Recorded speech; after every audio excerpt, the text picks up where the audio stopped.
What is up, my friends? It's a brand new week, and as always, you are very welcome along to the evening video here on Anfield Agenda. I'm going to take you to the latest news surrounding, in particular, Antoine Semeno, as that story keeps changing and evolving as the day goes on. We're going to talk about a player from the French league that Liverpool are potentially looking at, and lots more over the next few minutes.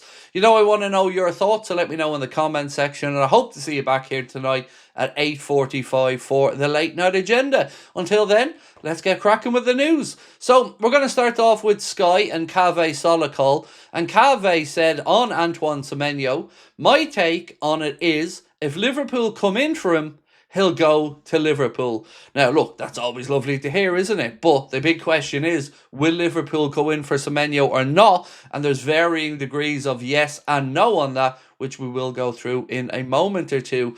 Until then, let's talk about Hugo Ekitike and his great start to life at Liverpool. So goals in their first 10 starts for Liverpool. 5th place, Robbie Fowler, who scored 6 in his first 10. 4th on the list, Sadio Mane, also 6 in his first 10. The great Mohamed Salah with 7 in his first 10. Then comes Hugo Ekitike, also with 7. And Danny Sturridge tops the list with 8 goals in his first 10 games. So you can see Hugo's in some good company there.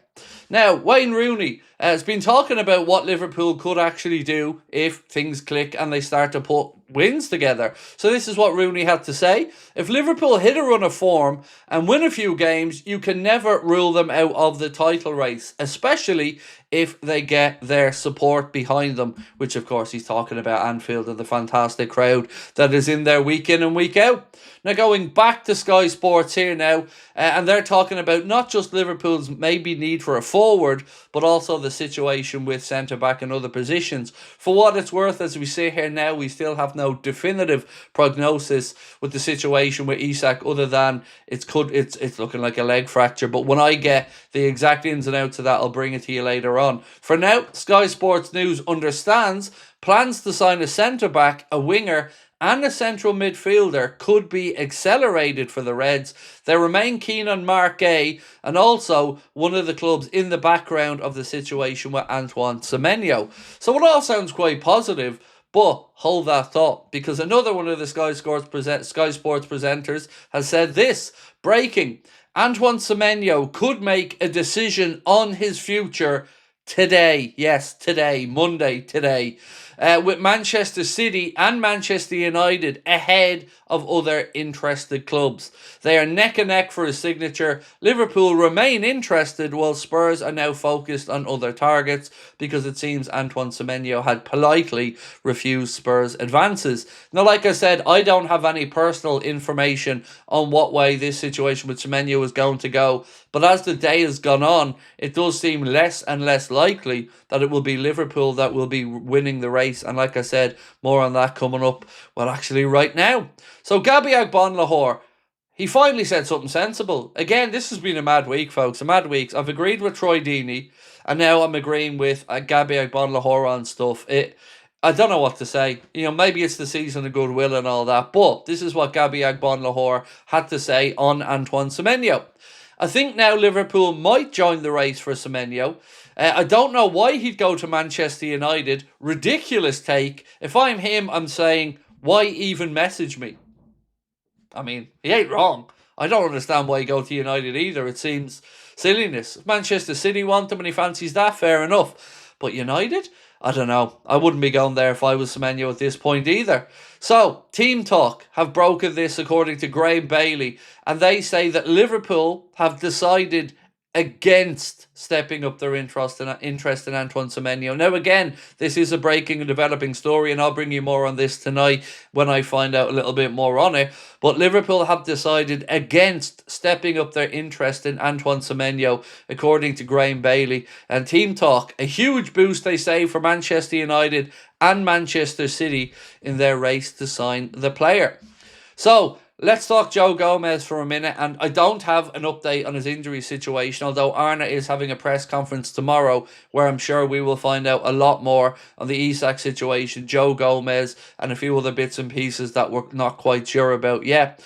Corriere dello Sport over in Italy have said after unsuccessful talks in late August, and by the way, it really was late August when they were talking, AC Milan will try to reopen negotiations with Liverpool in January to bring the English centre-back on loan for at least the next 6 months.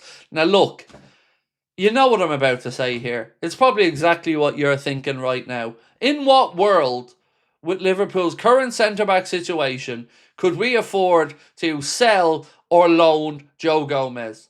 We have two, ladies and gentlemen, two centre-backs at the club, Virgil van Dijk and, of course, Ibrahim Konate, one of which we don't know if he's going to be here at the end of the season because we don't know if he's going to sign a new deal. So how on earth could Liverpool even contemplate the idea of selling or loaning Joe Gomez? It would take Liverpool to have to go out there in January and bring in two centre-backs. And even at that, we know that Joe Gomez can play in either full-back position. So he just gives you a whole host of cover. I'm aware that he is really unlucky with injuries and that you can't really depend on him. But when our numbers are as bad as they are in the centre-back position, I don't see a world where it could even be entertained by Liverpool. And the final story, folks, that I have for you before I finish up and hopefully see you this evening comes from our friends at Anfield Index. And they say that Liverpool have an ongoing interest in Lille midfielder Ayoub Bouadi, with internal discussions continuing over evaluation and squad fit. But here's the thing. He's 18 years of age and the value that's already on him is about €60 million. I don't think we need an 18-year-old midfielder to be coming in now. I think we need somebody far further along, especially if we're talking about somebody for the centre of the park. We need an enforcer in there. We need an enforcer at centre-back. They're the two positions. I can understand if Liverpool don't think they can move right now for Antoine Semeno, although we are again still leaving ourselves short there. Gakpo's injured. Chiesa's persona non grata. Rio Ngamoa is apparently not in the manager's thinking by the looks of it. Salah's off at the AFCON. Alexander Isak is out injured, so that leaves Hugo Ekitike. I don't know what happens there, but whatever does happen, I do hope that the Sky report about Liverpool stepping up their interest in those three positions comes to fruition, because we've somehow clawed our way back up to a reasonable league position at the minute. We're fifth, joint with Chelsea in fourth on points. They have a better goal difference. And if we really have ambitions for this to be a positive season, then they've got to go out in the January transfer window and get this done, and get it done quickly to give the manager and the squad the most time possible to gel together. And most importantly, in my opinion, to prevent future injuries. Because we are dicing with death at the minute. One or two more overplayed players and the injuries are just going to continue to mount up. So that is it from me for now, ladies and gentlemen. But I will see you back here tonight at 8:45 for the late night agenda. We may have a late news video as well to just recap everything we go to on tonight's show.